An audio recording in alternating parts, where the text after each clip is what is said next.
प्रिय विद्यार्थियों, मैं Sonia madam Christ Church convent school Garhebara digital class में आपका स्वागत है। प्रिय विद्यार्थियों, मैं हिंदी टीचर कक्षा 6वीं विषय हिंदी पाठ 9 साहस समझाने जा रही हूँ। सबसे पहले मैं आपको पाठ का सारांश समझाती हूँ। प्रिय विद्यार्थियों, आपने सुना होगा कि साहस होता क्या है, आप जानते हैं?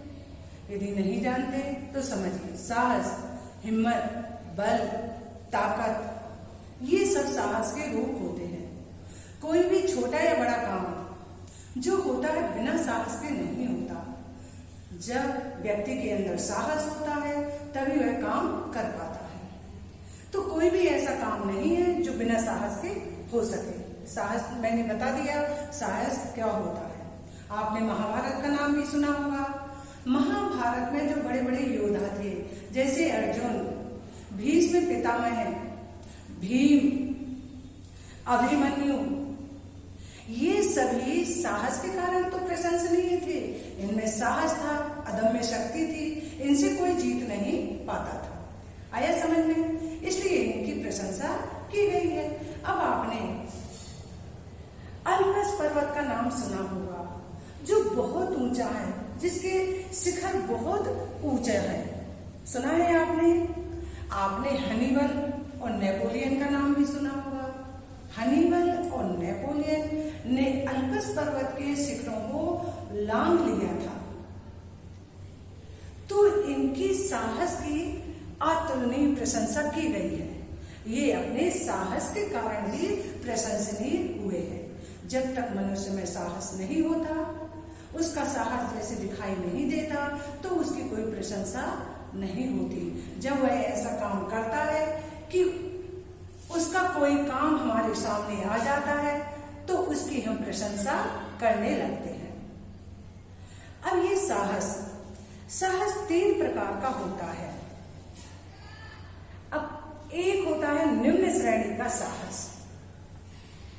अब निम्न श्रेणी का साहस क्या होता है?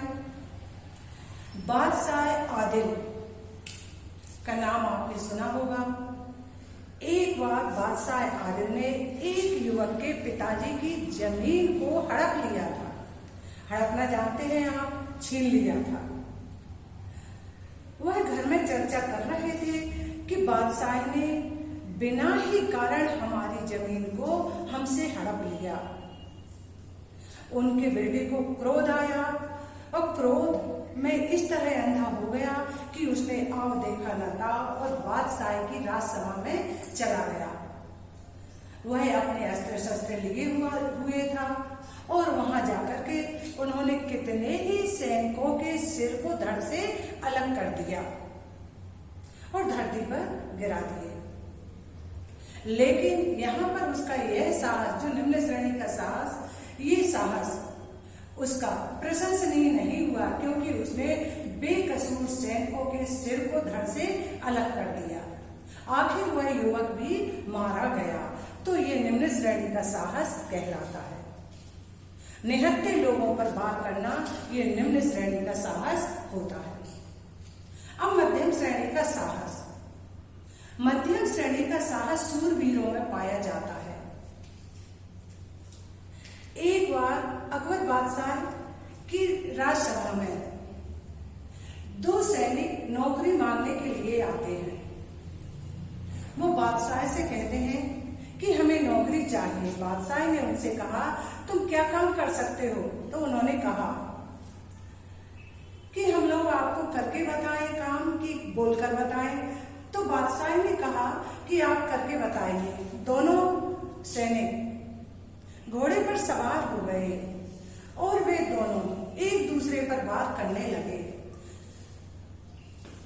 जब वो वार कर रहे थे तो वो अपने आप को भूल गए कि हम क्या कर रहे हैं, और वे लड़ते लड़ते घोड़े से नीचे गिर गए और दोनों गिर गए, शांत हो गए।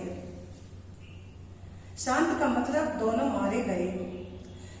ये मध्यम श्रेणी का साहस कहलाता है। मध्यम श्रेणी के साहस में ज्ञान की कमी होती है।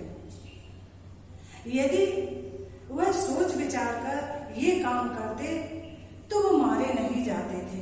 तो ऐसा साहस शूरवीरों में पाया जाता है। अब तीसरा साहस सर्वोच्च श्रेणी का होता है। सर्वोच्च श्रेणी का साहस कैसा होता है? सर्वोच्च श्रेणी के साहस में हाथ पैर की बलिष्ठता को नहीं देखा जाता। उसमें हृदय की पवित्रता, उदारता, इसको देखा जाता है। उसमें आप कितने साहसी हैं ये नहीं देखा जाता। उसमें ज्ञान देखा जाता है, उसमें बुद्धि से काम लिया जाता है। ऐसी पवित्रता, उदारता सर्वोच्च श्रेणी के साहस में आती है। ऐसे गुणों की प्रेरणा से उत्पन्न हुआ साहस तब तक पूर्णतः प्रशंसनीय नहीं कहा जा सकता जब तक उसमें और गुण सम्मिलित ना हो जाएं। अब ऐसा कौन सा गुण है जिसको हमें सम्मिलित करना है? वो गुण रहता है कर्तव्य परायणता का। जब तक इस तरह के साहस में कर्तव्य परायणता का गुण शामिल नहीं हो जाएगा, जब तक उच्च श्रेणी का साहस नहीं माना जाएगा। इसके लिए एक छोटी सी कहानी है, वो मैं आपको बता रही हूं कि एक गांव में एक बुद्धन सिंह रहता था। उसके गांव का नाम था मेरूदा। अपने परिवार में छोटी सी लड़ाई के कारण वह अपने परिवार को छोड़ करके, अपनी जन्मभूमि को छोड़ करके जयपुर में जा बसा। मेरूदा गांव एक छोटा सा गांव था। वहां एक राजा वहां अपने छोटे से राज्य में रहता था। एक बार मराठों ने आकर के उस राज्य पर चढ़ाई कर दी।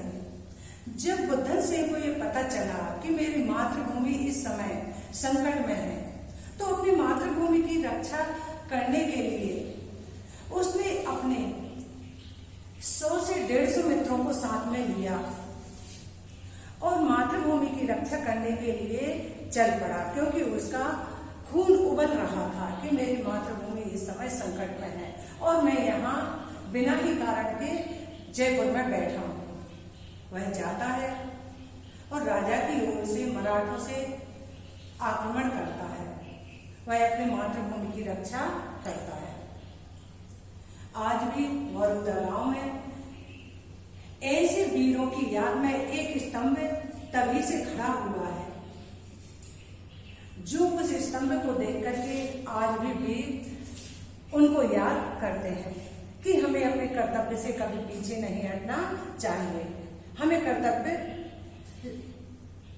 का पालन करना चाहिए। हमें स्वार्थ की भावना नहीं होना चाहिए। यदि हम कोई कार्य करते हैं तो हमें ये बार बार नहीं कहना चाहिए कि हमने ये कार्य किया। हमें स्वयं की बड़ाई भी नहीं करना चाहिए, स्वयं की प्रशंसा नहीं करना चाहिए। यदि आपको कुछ कहना भी है तो हमें ये कहना चाहिए, ये तो मेरा कर्तव्य था जो मैंने निभाया। मैंने ऐसा कोई कार्य नहीं किया जो मैं स्वयं की प्रशंसा करूं या आप लोग मेरी प्रशंसा करें। ये मेरा काम था, मेरा कर्तव्य था जो मैंने निभाया। तो हर व्यक्ति में कर्तव्य परायणता का गुण होना चाहिए। सत्साहसी व्यक्ति में एक गुप्त शक्ति रहती है जिसके बल से वह दूसरे मनुष्य को दुख से बचाने के लिए प्राण तक देने के लिए प्रस्तुत हो जाता है।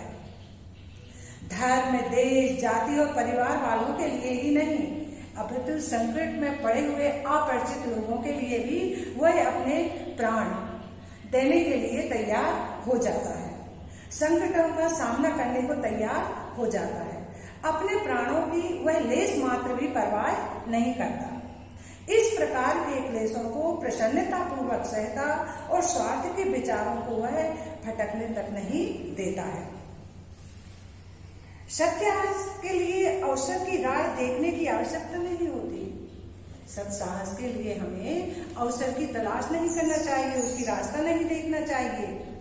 जीवन, प्रत्येक मनुष्य के जीवन में पल पल में